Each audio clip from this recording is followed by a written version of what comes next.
Hello, everyone, and welcome to Neo Kobe Pizza, the only gaming podcast that floats in soup. I'm your host, Mark B., and today, as my very special guest, I have fellow diehard game fan slash Inside Pulse alumni, ML Kennedy. How are you doing today, sir? I'm doing great. Good to hear. Excellent.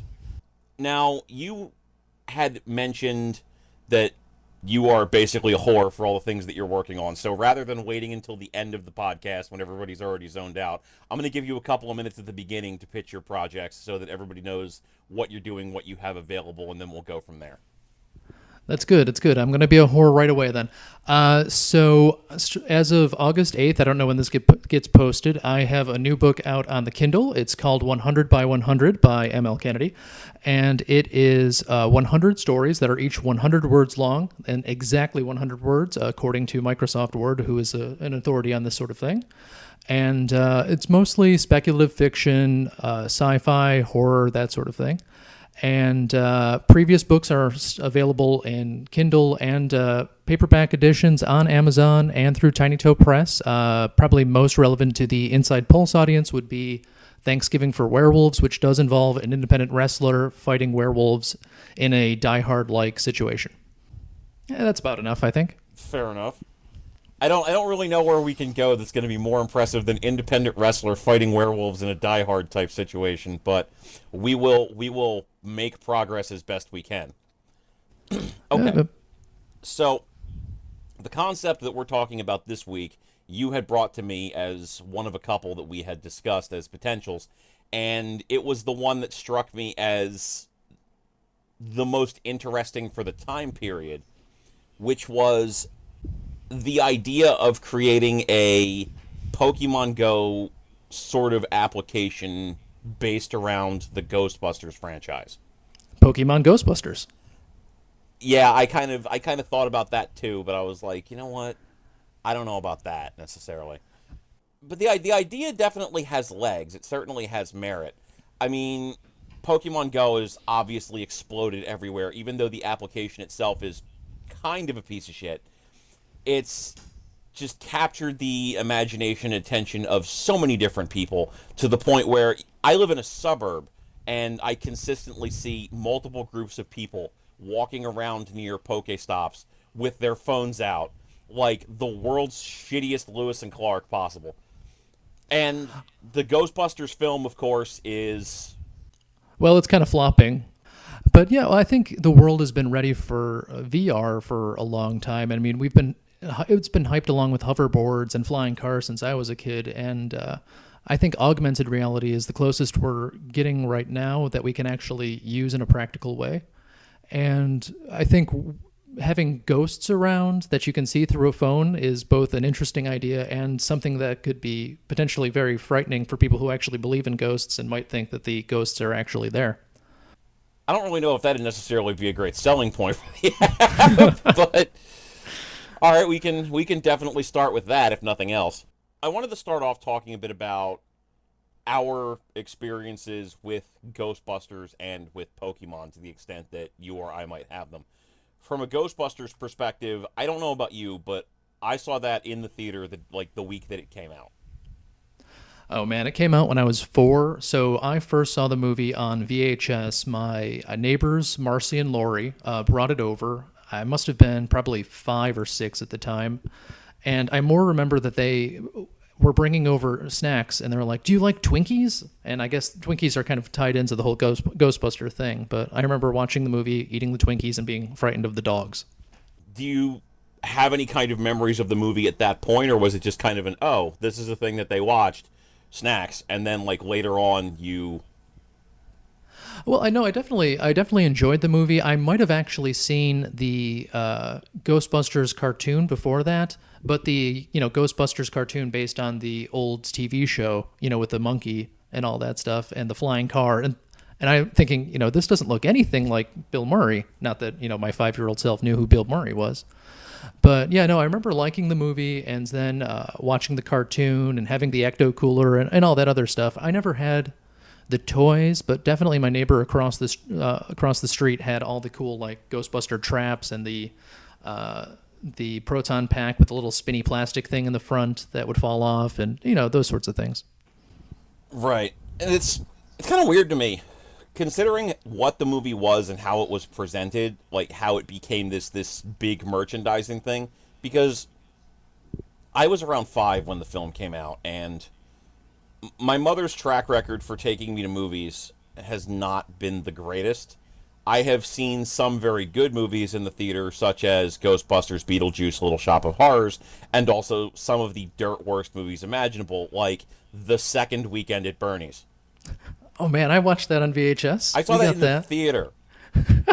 I don't know why. I will one up you. I saw Ernest Scared Stupid in the theater. I can one up that. I saw The Exorcist 3.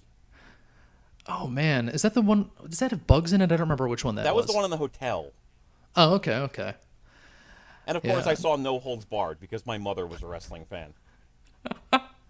Oh, see, my parents hated wrestling, so the same neighbors that showed me Ghostbusters were the ones that got me into wrestling. I got a Big John Studd rubber bendy figurine from them, so Ah.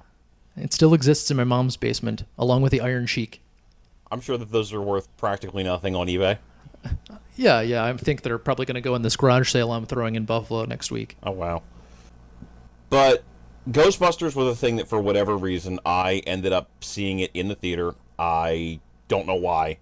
It was just my mother's like, oh, I want to go see Ghostbusters. We're going to go see Ghostbusters. And, I'm 5. What do I know? I'm like, okay, let's go watch that. And that movie scared the shit out of me. Well, and it's funny to me that it's like this kid's movie that features a blowjob from a ghost. It's really weird. I mean, PG meant something else in the 80s than it does now. I mean, it's crazy. Yeah, and even beyond that, it's not just like that sequence, but there were only a couple of horror sequences if you were an adult. Like maybe you're going to be horrified by the dream that Dana has in towards the beginning of the movie, and the parts at the end with Gozer the Gozerian up till Choose the Destructor form. But if you're a kid, Slimer's fucking terrifying. Yeah, Slimer's pretty gross. I remember when my daughter was little, we have the little 2 DVD collection that has Ghostbusters and Ghostbusters 2. I don't even know if I've ever sat down and watched the DVD of Ghostbusters 2. But my daughter would insist that we watch the Stay Puft Marshmallow Man part over and over again. I mean, she'd watch it like 5 times in a row. It was quite odd. Well, maybe she just liked watching the marshmallow guy explode. Who doesn't like that? It's marshmallows everywhere. Yeah, it's pretty great. I cannot deny that there's a certain appeal to just watching everybody just get covered with frickin' shit. But I was also a big fan of the Real Ghostbusters cartoon. I kind of fell out of the fandom after that cartoon because, Extreme Ghostbusters did not appeal to me in any way, shape, or form. Yeah, was that the one where Egon was older and leading a team of the Burger King Kids Club diverse group there, or? Including the one kid who was in a wheelchair, yes. Yeah, yeah. And the goth girl for some reason. Yeah, I think I might have accidentally seen about 20 minutes of that. I don't even remember watching the cartoon that often. I just remember the one episode where werewolves and vampires lived in adjacent towns and fought each other. And then they were having problems with werewolf vampires at the end. And as a kid, my brain was like, but wait, no, if vampires are dead, and if you're dead, you can't become a werewolf, and if you're alive, you can't become a vampire. That doesn't make any sense, cartoon. I don't remember that. Yeah, there was a little girl named Lupe. I know that much. Maybe Loopy. I don't know. It had something to do with the moon. She was the part team werewolf. That's completely beyond me. I don't... Wow, all right. We're pulling very specific things tonight. That's what's going to happen. Yeah, this is going to get really fucking nerdy. Like, really nerdy. Like, I don't know. The only thing I really remember about the Real Ghostbusters at this point is Collect Call of Cthulhu, which was still, to this day, to me, it's one of the greatest episodes they've had. Oh, I don't know that one. They actually fought Cthulhu. Seems reasonable. Yeah, and they didn't go insane, which, I mean, come on. Ray Stantz got a blowjob from a ghost. Like, how much weirder can your life get at that point, really? Yeah, it sets a high baseline there. Exactly. So they successfully managed to fight off Cthulhu using the proton packs, because why the fuck not? But I just remember, like, that was my first introduction to the world of Lovecraft just as an existing thing, which was pretty interesting. beyond that, like I said, I fell out of the fandom right after that point until I guess a few years ago when they started kind of bringing back like other components, like they had the Ghostbusters video game, or excuse me, the Ghostbusters video game that actually featured voice acting, as opposed to all of the ones we got in the 80s, which were of variable quality. I don't know if I've ever actually played any of the Ghostbusters video games. I was excited when they announced the one for the Wii generation, and then I only had the Wii at that generation, so I wasn't going to get a good game. And then I never backtracked and played any of them. The So that wasn't really helpful to add. No, that's fair. But the Xbox 360 game and the PlayStation 3 game were good. And if you have a console that is backwards compatible, or if you have a PlayStation 3 lying around, I recommend it. Otherwise, the only games... I do have a PlayStation 3 lying around. Oh, there you go. The only other games I really remember in any capacity are the really bad first game that they released, which the Master System version I thought was good, but every other version was hot garbage. The weird second game for the NES, which had you jumping the Ecto-1 and fighting, like, disembodied Vigo's head like it was Reverse Zombie Nation. And the Genesis platformer, which was really fun. Yeah. Most of my experience of that is like secondhand through weird YouTube reviews by 40-year-old guys who do that sort of thing. No offense, of course. None taken. Dick. Anyway, so when the new movie came out, I'm fine with it. I haven't had a chance to see it yet, just because I was kind of hoping it wouldn't be a reboot so much as like a continuation of the original franchise, but for the most part, it seems like it's a Paul Feig movie. Yeah, I did see the movie. I took my mother to see it last week, and it pretty much is a Paul Feig movie, a movie where it just needs a better editor, and the improv goes a little too far. It's, everybody's throwing in jokes all the time when there really ought to be a couple of straight characters who aren't making jokes. And, Bridesmaids was good. I enjoy Spy. And, I mean, this is a solid B- movie, I would say. Nothing, and I know it's, well, the problem is the movie starts off with jokes that are immediately more suitable for The Naked Gun or a different type of comedy. And then when we're supposed to get like funny scenes or action scenes, it's hard to take any threat as serious. But it's an entertainment movie for what it is. It's basically like it's like Men in Black, basically. It's about that same level of tone, where it's a watchable movie on cable, but it's not really great or anything like that. It's not anything that's super memorable. Yeah, I kind of figured honestly that was what it was going to be. Like Bridesmaids was a good movie. And I thought Spy was pretty interesting to the extent that it was, but like I don't feel like Feig is this generation's Voice of America or whatever the shit, because I can still remember that he made The Heat and Unaccompanied Minors, which were both pretty goddamn terrible. So it's I kind of figured that this was going to be fine to the extent that any remake was going to be fine, but the odds of it being another Addams Family were extremely low. Yeah. I mean, it's based on the scale of other remakes or reboots, I mean, it's better than most, but it's going to be hard to say people are going to remember it for more than the controversy surrounding it, and or as like a niche sort of audience movie. Like people still post Firefly character stuff all the time. It'll be big in Tumblr, which, man, that sounds kind of mean. I don't want to sound mean. I feel like it's going to be a film that's going to be very, very big with the audience that it attracted and the people that appreciate it, and not amongst anybody else. The controversy surrounding it is just complete fucking dog shit, and I have no appreciation for it whatsoever. But I also don't have appreciation for the reverse controversy, where like people were saying, well, if you didn't like this movie, then it's because you're a man, basically, which is legitimately a thing I have seen people say. Yeah, and God bless Sony for figuring out some marketing for that. I mean, that is a great way to spin another reboot as something that is kind of critic-proof, then. Yeah, now if only they could like figure out a way to use that marketing in an attempt to actually do something worthwhile with another Spider-Man movie, they'd be all set. But whatever works, I suppose. Well, you just need to reboot Spider-Man and put him back in high school every couple of years. Man, fuck that. I fucking hate Spider-Man in high school. It is the least interesting version of Spider-Man. Well, that's what you're gonna get forever and ever. God damn it. Okay, so Pokemon. Pokemon.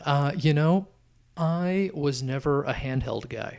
I went straight from the NES to the Genesis and all Sega systems, so I feel like I missed out on a lot of the Pokemon thing. I feel like it was more of a thing with the kids I babysat, and my first major exposure to it was probably the South Park Shinpokomon episode.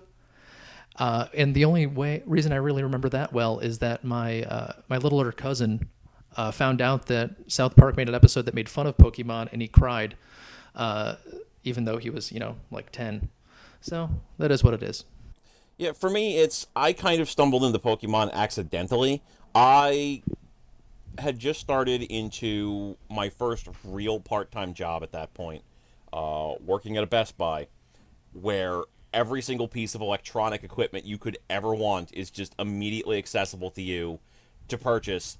And I was 17 years old with a paycheck and no concept of what to do with it. So the first thing I do is I go and I fucking buy myself a Game Boy Pocket and King of Fighters 95 for the Game Boy Pocket.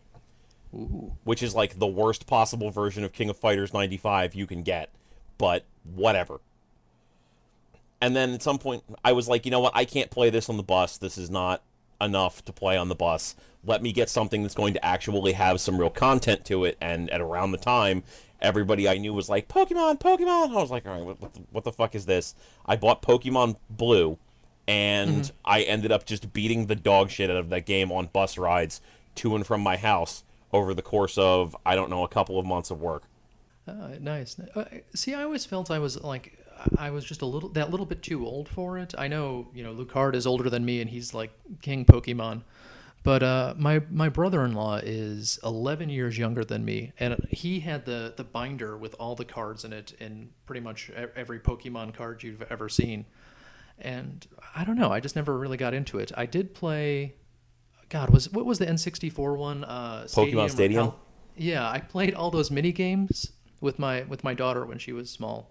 Like where Clefairy would tap on the chalkboard, and you'd have to throw I don't know, is it the snakes spelled backwards, the ring toss and that sort of thing.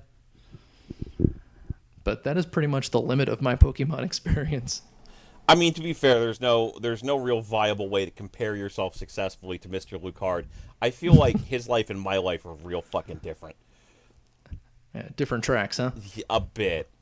But yeah, it's I never felt like Pokemon for me was the sort of thing where I was like, oh, I'm too old for it or whatever, because I kind of realized fairly early that adulting is a thing I get to decide how to do, and I can do with that whatever I want. So from my perspective, it was, all right, I want to play the stupid game with the stupid electric rat, whatever, let's see what's going on with that. And it was entertaining, and I enjoyed it. But outside of Red and Blue, like, I tried to get into the later games like Silver and Gold, and the magic was gone. I was not interested in doing it over again. And from there, I've just mostly been kind of an outlier with the franchise. Up until Pokemon Go, I've only played a couple of games in the series, so I'm not coming into this conversation with any great love for that franchise either. Yeah, I barely even watched the cartoon, although I do feel an affinity for Team Rocket. Well, if you're going to cause trouble, make it double. Exactly. Plus, who doesn't want to be friends with the talking cat who's an asshole? Yeah. I feel like, though, if I did any sort of research on Team Rocket, it seems like the sort of thing that would have horrifying deviant art, artwork on display. I need to be the person to tell you anything having to do with Pokemon is the sort of thing that's going to have horrifying deviant art on display. Just don't do a Google image search for Pokemon, ever. Ever. Better or worse than Sonic? Time is a flat circle. Okay. That said, the idea of taking Pokemon Go and just skinning it as a Ghostbusters thing does seem like a pretty great idea. I've played a bit of Pokemon Go. I'm somewhere in the teens level wise, and I can definitely see the core appeal of it. I think once more features have been added and the servers stop being pieces of shit, the game will actually be a real game and not just a thing that you do when you're bored waiting for the train or whatever. But there's definitely a framework there that's interesting, even if the core game itself is kind of limited. And I can see the appeal of taking something that is a little more freeform than Pokemon is and sticking it over top because it gives you more room to play around with it. Yeah, yeah. And the thing with ghosts is that not only do you have just like, all the different kinds, you also have historical things based on actual locations. Like, you go to, what is it, Hull House around here, or, anything that's more than 50 years old is said to be haunted in some way or another. So you really have a lot of options with content. Although I feel like in order for any of that to work, just with the grand scope of augmented reality and things like that, you have to you have to do a lot of like user generated content, and I don't know how that works in terms of copywriting or anything like that. Well, with Pokemon, I would think that sort of thing would be incredibly difficult because Nintendo owns a certain portion of the Pokemon company. The Pokemon company, of course, owns their own franchise, and it's very much a case where you are going to have to work within the confines of their rules and restrictions in order to get your content submitted. Plus, more than likely, if you submit user-generated content, chances are good that they're going to want to claim ownership to it. Ghostbusters is a lot more fluid of a franchise, so the idea of potentially creating content to add into that probably falls in the domain of basically don't put dicks on the ghosts and you're good.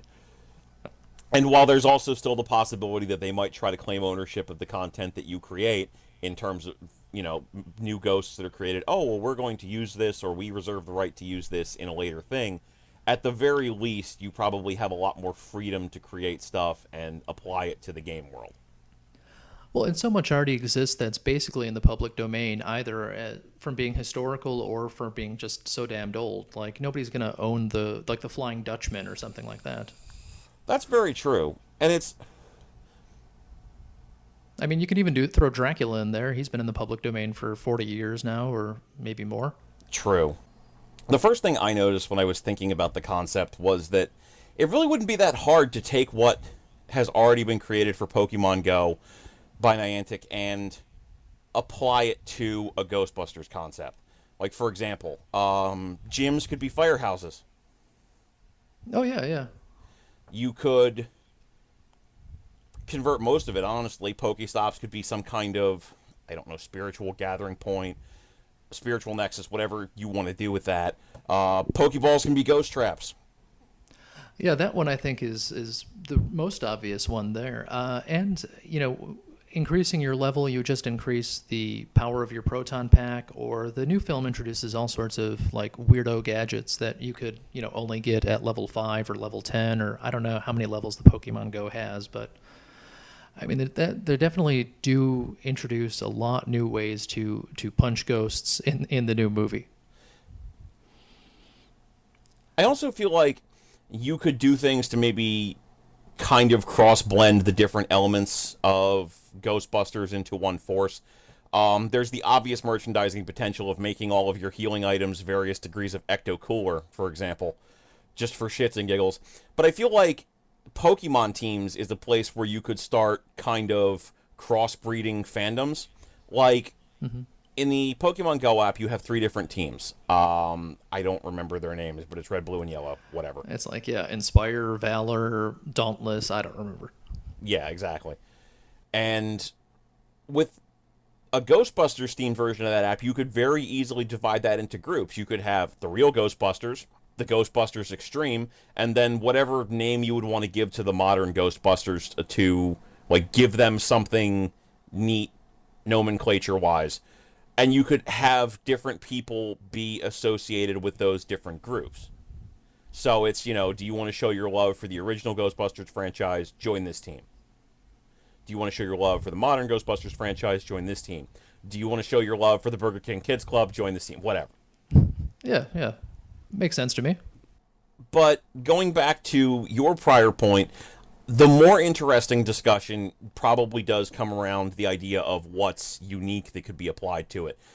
Going back off of the idea of things that are in the public domain, you could probably do something like, I don't know, take a monument, for example, like the Lincoln Memorial or the Washington Monument.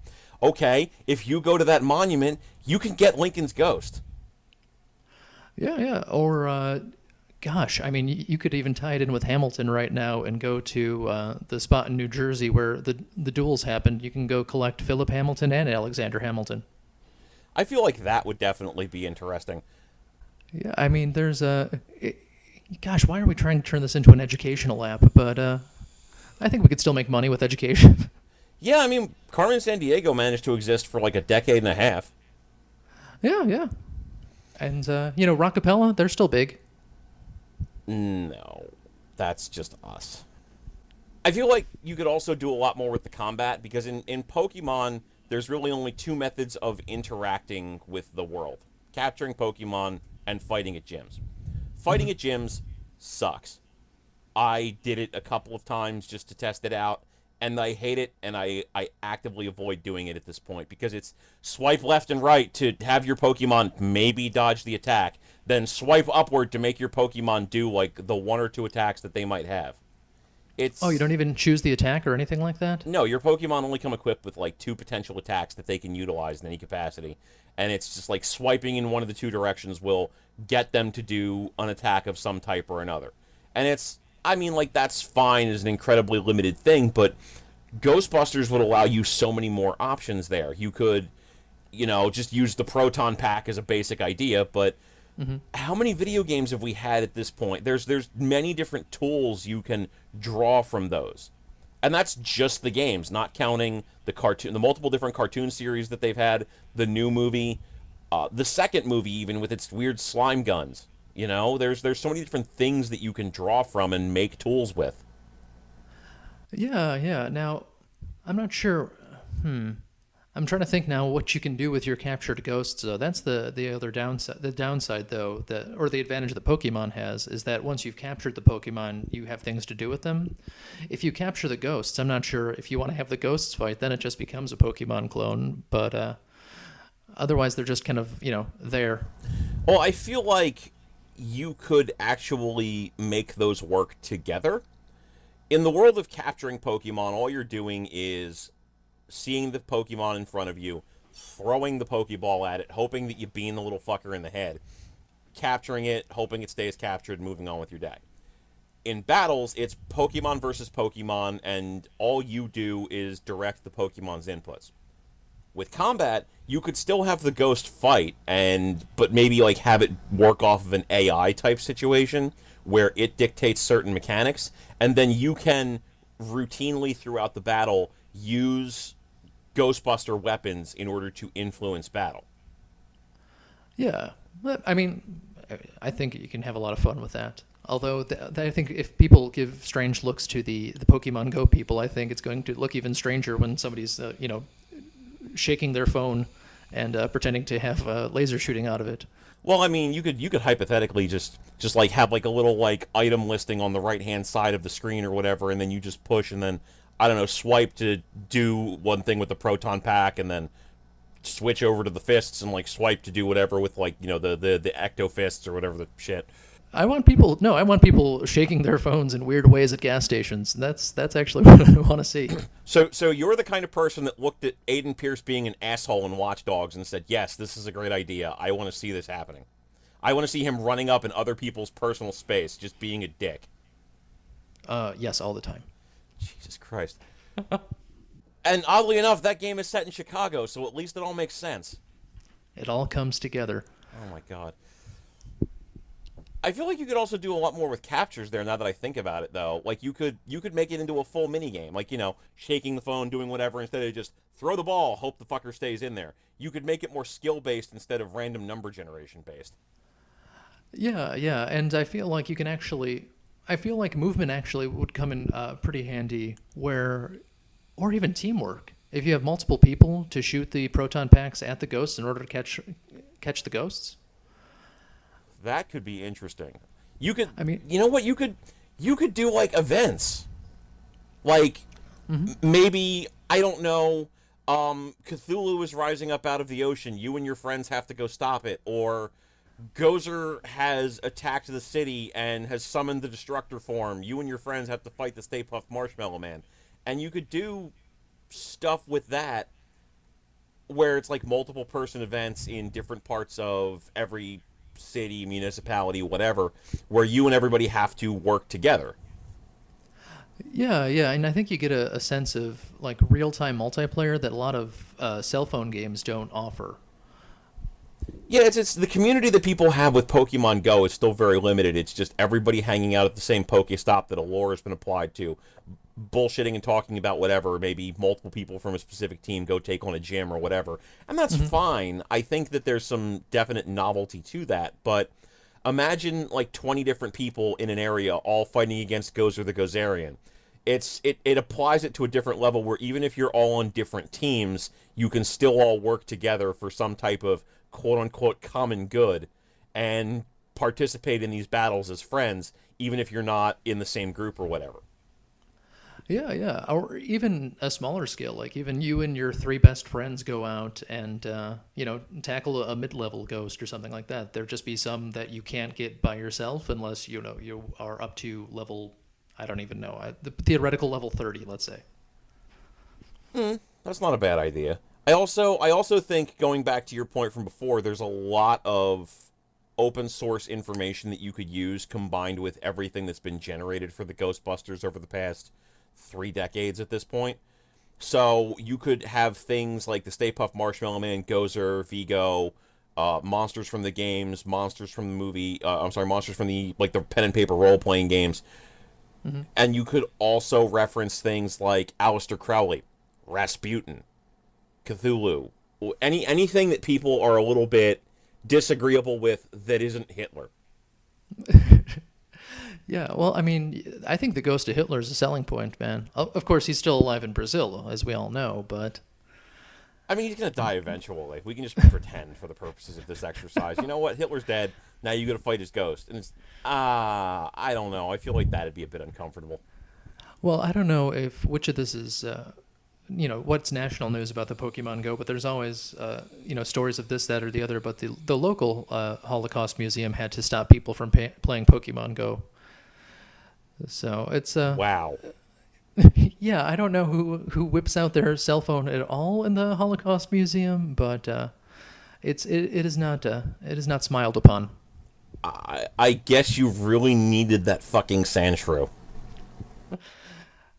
Well, maybe for a Snorlax, I think that would be good, but I don't even really know where to go with that, actually. I don't. I got nothing. The one thing I don't like about the Pokemon system is the way that it's set up in terms of evolution. With Pokemon Go, it's, okay, you have to catch X amount of the same fucking Pokemon in order to be able to evolve it. So, if you want to evolve your... I probably should put something at the beginning now that I'm thinking about this, saying, hey kids, don't listen to this, we're going to curse a whole lot. But, if you want to evolve an Eevee, maybe that's not difficult, because there's Eevees just all over the place. New Jersey is just silly with Eevees. Fine. Pidgey, Rattata, whatever. The garbage Pokemon are all fine. That's I love it. I love that it's pigeons and rats everywhere too. Like that is inspired. the world of Pokemon mimics real life. Yeah, yeah. Maybe, again, maybe getting back to what I said earlier about the ghosts. Maybe all these Pokemon were here all along, and we're just seeing them. They're the Roddy Piper sunglasses.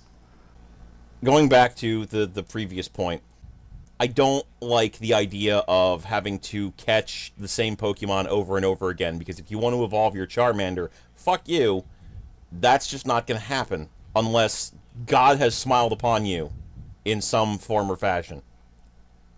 Or you live in, like, New York City. Yeah, that's well, I mean, that's just the level grind you get. That's the same thing with killing boars in Warcraft or whatever. I would assume you want to make it more skill based and maybe do repetitive things, but do repetitive things in such a way that you're actually getting better at playing the game. Not only that, I don't think that it should come down purely to random number generation either. Like, I don't feel like that's a great way to incentivize play, because it tells the player essentially everything that you're doing is based entirely around luck. If you're not lucky enough, spend money on our game to maybe get a little bit luckier, or fuck you. And I'd like it to be at least a little bit RNG independent, to the point where what I thought of doing was borrowing something from, say, the Shin Megami Tensei series, where what you could do is take a ghost that you've leveled up a certain amount through catching other ghosts, sacrifice it using a certain amount of energy, and then potentially summon a new ghost. The caveat being that you don't really necessarily know 100% what you're getting, maybe, and the more energy you invest, the more you could potentially dictate the ghost that you get for the result of this. So it's, if you want to just get a better ghost, just dump in 1,000 points, drop this old crappy ghost that you have, and you're good to go. But if you want to get a specific one, maybe you have to devote 5,000 points. So it's a focused grind. Yeah, that seems more black artsy to me too. It's like I can see you putting the a pentagram on the ground and summoning these things, and that could be part of the different teams of Ghostbusters too. Because if you have one team that's more doing magic against the ghosts, where the Ghostbusters, at least the movie Ghostbusters, are always about using science against the supernatural. So I mean, I feel like you can do that in a way that's more sciency, perhaps, but I'm just trying to make sure we stay on brand, you know? No, that does make sense. I feel like you could maybe use some type of a machine that Eon or whoever has invented for the specific purpose of transferring ghost energy and getting different ghost energy in return, depending upon how much you invest into it. Yeah, yeah. Oh man, that I think if I were making the game, my three teams would be the team that's using magic to fight the ghosts, the team that's using science to fight the ghosts, and then just the ghost hunters you'd see on the Sci-Fi Channel, who would just routinely not have any superpowers or any abilities whatsoever, and just listen to noises in old houses. Well, that actually brings me to another point where you could do a lot of weird crossovers with this sort of a game if you were really interested in building that kind of a universe. So you could indeed do crossovers with ghost hunters, or other sorts of things within the real world that deal with that kind of concept. Or you could do crossovers with things that are actually cool, like the Men in Black. Yeah, yeah. Yeah, I guess that's part of the problem too with the crossover idea is you don't really want to endorse the weirdos at Ghost Hunters. I mean, people believe in this stuff, and I might be offending them, but that's okay. I feel like part of what was making the original Ghostbusters work is that you had Harold Ramis, who believed in nothing, balancing out Dan Aykroyd's crazy and believing in everything. And man, I don't know how if you were to do the game, you would suddenly have, I don't even know who these people are on the Ghost Hunters type show, but I feel like I don't want to promote them at all. Maybe comparing them to Pikachu is the way to not promote them, but I don't even know, man. Well, again, I mean, it's just an idea. Oh, yeah. They're fucking crazy people, and fuck them. But I do feel like there's a certain idea there where you could even cross promote, say, horror authors.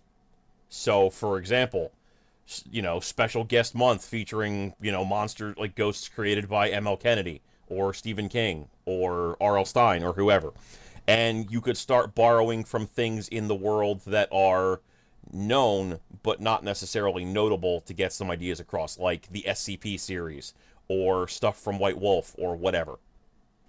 Yeah, I think throwing some Goosebump stuff in there would definitely be on point, Although throwing my stuff in there would also work, but it would be much less popular than the Stephen King and R.L. Stein stuff. And it's Pop Tropica. My daughter used to play that all the time, and they would just throw on whatever property would let them and have little worlds based on that. And it's a pretty good promotion tool for that. Oh yeah, all the mobile phone games that I've seen in the past few years are really big about cross promoting with whoever will have them.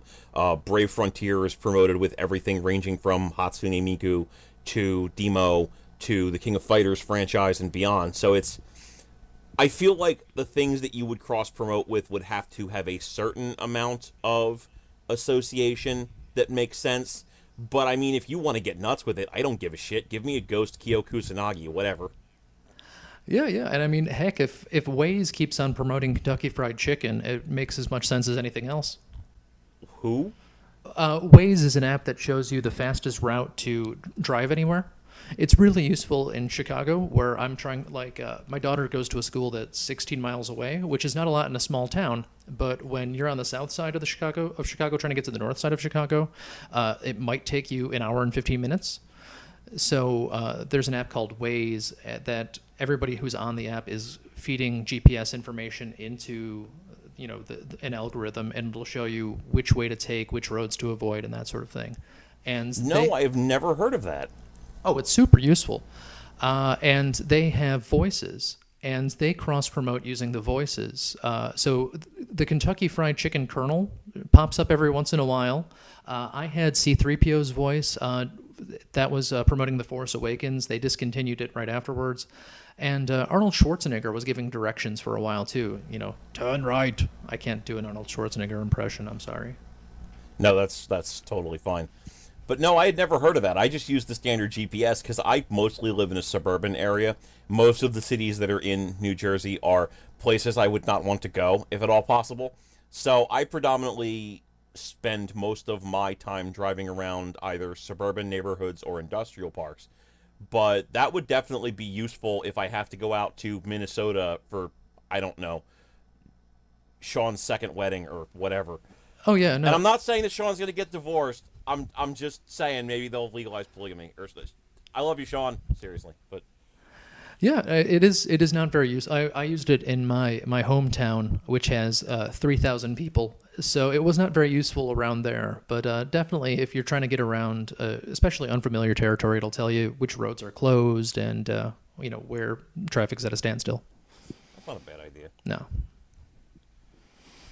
I also feel like there's just a complete ton of information that you could use to build a Ghostbusters application based on what already exists. So you could use things, like I said before, from the games from the tabletop, for whatever, to build unique scenarios, unique concepts, events that people could play in, things like that. Mm-hmm. And as we had discussed before, there's less rigidity to what you can't do because Ghostbusters at this point is kind of wide open. You can do just about anything so long as it's not too revolting or too ridiculous.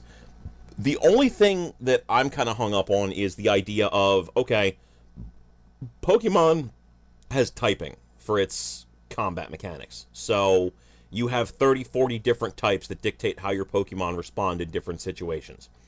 And while that can get confusing, like how, a giant tree monster is a dragon, but Charizard is not, it helps to know what's going to be responsive to what. Fire works against this and this, Ghost works against this and this, etc. Ghostbusters doesn't really have any kind of set-in-stone mechanic in that way, so it's hard to know how you would start building something like that. Yeah, you'd have to design that from phase one, basically. You have things like, what's that called? Munchkin, and various zombie board games will have different types of zombies, where you'll have like nuclear zombies versus voodoo zombies versus what have you, and you could build that into the weapons, where some are stronger against Irish ghosts. I don't know. I don't know why I'm turning it into a race thing. But stronger against.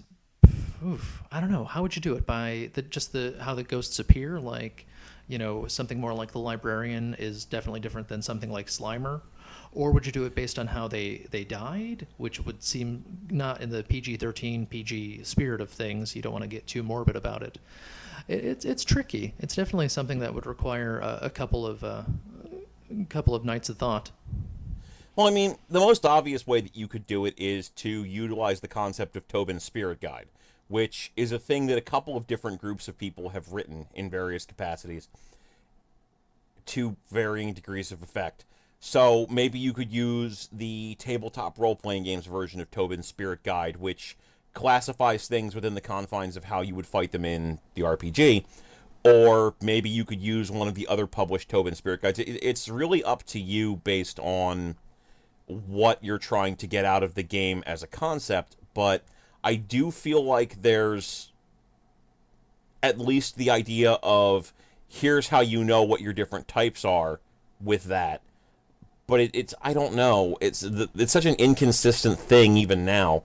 I feel like maybe there's also some potential for, I don't know, say using the seven deadly sins as like a basis point. Yeah. It's definitely something that everybody has a vague familiarity with. Although, again, you're gonna have a bunch of kids playing lust, attacking lust ghosts, or I guess sloth ghosts would be fine. I always remember the seven deadly sins through the Gilligan's Island Castaways. Is that how everybody else does it? Um, I remember them from other shitty video games that I've played, but I mean, like, I feel like that's fair as well. Yeah. It's I don't remember how Kevin Spacey killed the people in that movie, but I definitely remember. Well, Marianne is jealousy, so envy is one of the seven deadly sins, and the skipper is wrath. Gilligan is sloth. Let's see, greed is Thurston Howell the third, and then you've got lust would be Ginger, and then pride is the professor, and then who's left? Lovey. I forgot what the sin was left for Lovey. Oh man, see, now I don't even know my seven deadly sins.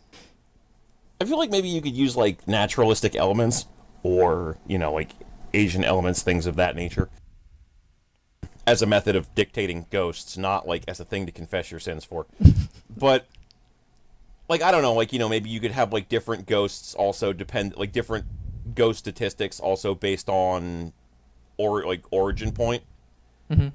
I kind of feel like maybe it would be too complicated if you had certain ghosts that were dedicated to certain regions of the world, if somebody really wanted to catch them all, as it were. But by the same token, you also have, like, a certain amount of, okay, this region knows this thing, deals with this thing, so maybe there's something to be said for having region-specific ghosts that you have to deal with, and then maybe him having region-specific typing that's unique to that particular area, country, city, state, whatever. Yeah, well, it's I've got to take a flight to Japan because I want to catch one of those little girls that crawls out of the television. It could be a little bit of a problem, but definitely you can make it more common to see a certain type of ghost in the bayou than versus in New York City. Yeah, though now that I think about it, I really wouldn't want to have to, like, force anybody to try to catch the Blair Witch. That just seems like asking for trouble on multiple different levels. Oh man, you could recreate the movie, but they're in the woods trying to catch the ghosts on their phone. Didn't they just remake that movie? That is going to be coming out sometime in the near future, yes. Now, is that a remake or a reboot or just a sequel? I know they made a sequel with the guy from Burn Notice, but I don't think anybody saw it. I saw it in the theater. Uh, I don't know if this is a reboot or if it's, like, a different sequel. It kind of played like it's supposed to be a different sequel because he's saying, oh, well, we watched this found footage video and that's my sister. And then there's the part at the very end of the trailer where he's saying, I'm so sorry, like the girl did in the previous movie. So I don't know. well, it's strange how we keep on getting movies that kind of straddle this line between sequel and reboot. I like The Force Awakens was a lot of that, and you have even going all the way back to the Shaft remake, 15 years ago now. Samuel L. Jackson was Shaft, but he was also Shaft's nephew because Richard Roundtree was in the movie. Yeah. I don't really know how I feel about people doing cameos in movies that they helped make famous, to be honest. It just is kind of weird. Although Bill Murray shows up in the new Ghostbusters movie. I don't know. I mean, everybody from the old cast shows up that's alive, basically, and he has this whole bit where, Except for Rick Moranis, because oh yeah, his response was, "Why in the hell would I show up to do 5 minutes worth of work and leave?" yeah, true. Well, and a lot of, as I understand it, some of the other people only showed up because they were going to be facing legal action otherwise, which I don't know how that works. But no, Bill Murray shows up as basically a James Randi type character who is in the movie for about 10 minutes, maybe 4 minutes total screen time, doesn't do anything, then gets killed, and then is never important again. So it wasn't really a good use of Bill Murray, is what I'm saying. Well, I mean, the same thing happened in Zombieland, but at least there he was entertaining. Well, yeah, and that was funny. And you got Yeah, especially where they were all running around with like the plastic proton packs and shit. yep, and any regrets? Well, Garfield. Yeah, yeah. That's another movie my daughter loves. She's only 13. I don't know if she should have seen Zombieland as many times as she has, but I was gonna say your daughter likes Garfield. What in the fuck are you doing as a parent? No, Zombieland. Zombieland, Shaun of the Dead. We've been to 2 Walker Stalker cons already, which I haven't actually paid money to see anybody in the People Zoo, except for she wanted to see the tiny blonde woman who does the voice of the little girl in the Walking Dead Telltale game. Okay, yeah, I know who you're talking about. Yeah, she's super nice. I mean, I would figure that she would be, honestly. I mean, yeah, 'Cause- she's not famous or anything, so. Well, I mean, yeah, that's certainly true. But I also feel like you can kind of tell if a celebrity is an asshole to a certain extent, like without ever having met them. Like, I mean, I think we all know that Jared Leto is kind of a piece of shit. Method, I think, is the word you're thinking of. A piece of method. Well, maybe that. I'm just saying. We all know that Daniel Day-Lewis is a method actor, and that people hate him for being a method actor. Daniel Day-Lewis, the worst thing that he did was actively throw bowling balls at people. That sounds pretty bad. That is pretty bad, to be fair. But we can just assume that he was just really into the idea of throwing bowling balls, which isn't the worst thing. Mailing, like, used condoms to people is the kind of thing where it's like, you don't just do that when you're on set, do you? Like, you're on a list somewhere, aren't you? He just wants an excuse. It's like those people who drink just so they can get an excuse to get into a fight. That's definitely true. Although, fights have an opportunity for hurting both of you. The used condom thing, I think, mostly just hurts the person that you're sending it to. What do we do with this? You could chafe. I mean, I guess it really depends on how many condoms he's sending out on a day-to-day basis. Yeah, I mean, you could get all bruised up down there. You got to worry about his meats and cheeses. I don't got to worry about his meats and cheeses. I'm never going to see them. I don't like 30 Seconds to Mars that much, thank you very much. Yeah, no, as I understand it, at least from the early reviews, he's in that movie for about 6 minutes too. Well, That's a lot of method for a very small performance. on the other hand, he seems to do best in his small, confined roles, like American Psycho. He was only in that for, like, a relatively short period of time before Patrick Bateman killed him, and he was fine there. God, I've seen that movie 2 or 3 times. I don't remember who he played, and every time I want to like that movie, and I just don't. I've only seen it the one time, and I thought it was fine-ish. Yeah, I don't know. I just remember business cards and Phil Collins, and that's about it. That's fair. Yeah.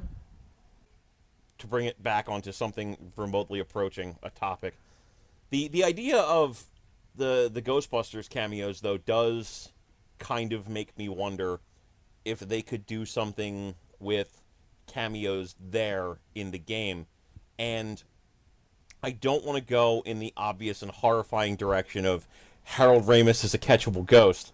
No. But you could have, characters from the movie or cartoon show up as like assist trophies or all of a sudden you're fighting a hard ghost and they show up out of nowhere, but that seems more random number generation right there.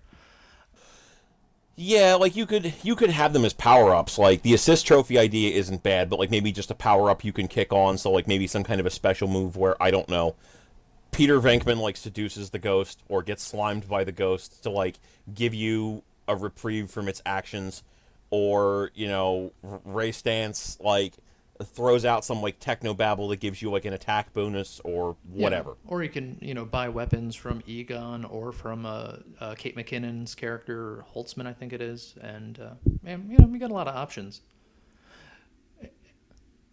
If you use your okay, sorry, if you use your experience and you had a choice of the different weapon power ups and even the different people you're buying the weapons from, that could be interesting.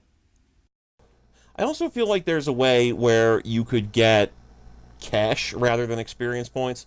Like the experience points would probably be able to dictate things that you could utilize or the level of ghost you could potentially take on, but they could also do cash payouts in the game Oh yeah, where, like in the Ghostbusters films, you're busting ghosts and people are paying you money to get rid of the ghosts. It makes sense that you would also get paid for getting the ghosts off of these pieces of property doing whatever. yeah, yeah. No, that definitely makes sense. And the ritzier the place, the more money you get. Actually, they don't really get paid in the new movie. They hire an assistant and do all this stuff and have all this equipment, and I don't remember them ever getting paid. You don't get a lot of the let's build a business together aspect of the original Ghostbusters in the remake. I had heard that, and I wonder if they didn't maybe spend some time on establishing that and it got cut because somebody felt that it wasn't necessary, that fans wouldn't ask that question. Yeah, I mean it's one of those things that bothers my OCD brain, but yeah, no, you can definitely gloss over that sort of thing. Yeah, I mean, like even a throwaway line saying that they have like governmental funding somehow would probably do whatever to help establish it. But for the confines of a game, it seems like a good mechanic to put in where you're getting paid to do whatever thing that you're doing. Yeah, yeah. You go to the hotel, you get money. You go to a shack, you maybe get less money or no money. I feel like there should be some kind of nominal cash payout in all cases, just because my major concern in this case is I've seen the experience that Pokemon Go is when you go into a city versus when you go into the suburbs. In my neighborhood, there's one gym that is maybe about half a mile away, and then there are like three or four more gyms that are maybe like a mile outside of that. There are probably around outside of like the library, major grounds for sculpture, things of that nature, the train station. There are maybe one or two Pokemon stops in any given map that you're on, if that. And then when I went to New York this past week, it was a Pokestop on every fucking block. Oh yeah, yeah. My daughter was taking the bus downtown for her theater camp, and she was just like, I almost got a Pikachu, and I caught this one, and I mean, it's maggoty. Yeah, and it's I would like this sort of a game to also take that into consideration and maybe be a viable experience no matter where you live. Yeah, you don't want them to discriminate against real America. Not even just that, but I don't live in real America, and I still get the shaft when it comes to catching Pokemon. I can't catch shit, man. Yeah, yeah. There's like a Jigglypuff somewhere in my neighborhood, and the only time he shows up is like 9 o'clock at night, and I'm like, my neighborhood's safe, but I do not feel comfortable walking around with my phone out in the dark. Yeah, that's fair. Well, I mean, in American terms, you're more likely to find ghosts in the woods than in the cities, though, right? I don't know. It's kind of 50-50. I feel like you could excuse it easily enough because ghosts in the woods are going to be your supernatural, I'm gonna fucking kill you, you're gonna die sort of thing. Whereas ghosts in the city are just gonna be like, whatever, boo and shit. So it's those are the ones that you're more likely going to be able to catch with minimal difficulty. I mean, I feel like there could still be ghosts in the woods if you want to be enough of a crazy person to bring your phone out into the middle of like Camp Crystal Lake and go looking for, whatever. That's on you. That's your damn business. But I feel like there's a definite appeal to having ghosts in shitty old broken down buildings or even like nice buildings, dependent upon the situation. Yeah, yeah, I agree. I don't know, do you have any other ideas here, or do you think we've mined it for what it's worth at this point? Well, I think we've spent probably a good amount of time talking about a game that's never going to exist. So I think I think we've probably mined it for as much as people are willing to listen. Oh, you would be surprised, sir. I did not think this was going to be a podcast that was going to catch on to any degree, and according to the analytics systems that I'm using, apparently a lot of people are listening to this, and thank you. Huh. So it's kind of surprising, but in a good way. So lots of people are listening. Remember, M.L. Kennedy, 100 by 100 stories in 100 words, available August 8th. See, that's why I gave that to you at the top, too, so that people would actually be paying attention at that point. Now they're just going to be like, whatever, these people still fucking talking, Jesus Christ. But, all right, I feel like, yeah, that's probably about as much as we're going to mine out of that particular concept. So once again, I do want to say thank you, Mr. Kennedy, for stopping in with us this evening. Oh, no, thank you, thank you. In fact, I might have a 100-word ghost story that I could read, if you'd be willing to let me find it on my computer here. Oh, yeah, go ahead.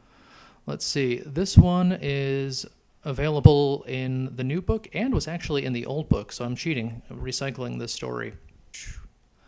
And it is called Ennui, because we use fancy college words here. Hey, man, you got to use your $5 words somewhere. Exactly. Ahem. And this story is exactly 100 words. Count along with me. Dear Diary, this morning I levitated the dining room table. I'm getting pretty good at it. I used to only be able to lift it up an inch or two. Now it's a foot. After that, I practiced making the master bedroom cold. I was able to drop the temperature in there about 10 degrees. Fahrenheit, not centigrade. I knocked all the books off of the shelf in the den and spent most of the afternoon setting them up in different patterns. Pretty soon, I'll qualify as a poltergeist. God, I wish some people would just move in already. And that's 100 words. That's a pretty interesting concept. Yeah, well, we deal with a lot of ghosts and spooky stuff, but also a lot of loneliness and human issues in these 100-word stories. Anyway, I think I wrecked your outro, so... No, that's perfectly fine. I actually enjoy having things that you wouldn't necessarily expect in the podcast, and I definitely don't think anybody's expecting somebody to read one of their stories that they wrote, so kudos for that. Hey, thanks. Join us next time when our podcast topic will be video games that do not involve ghost blowjobs. On behalf of ML Kennedy, this is Mark B. saying, stay safe out there, Junkers.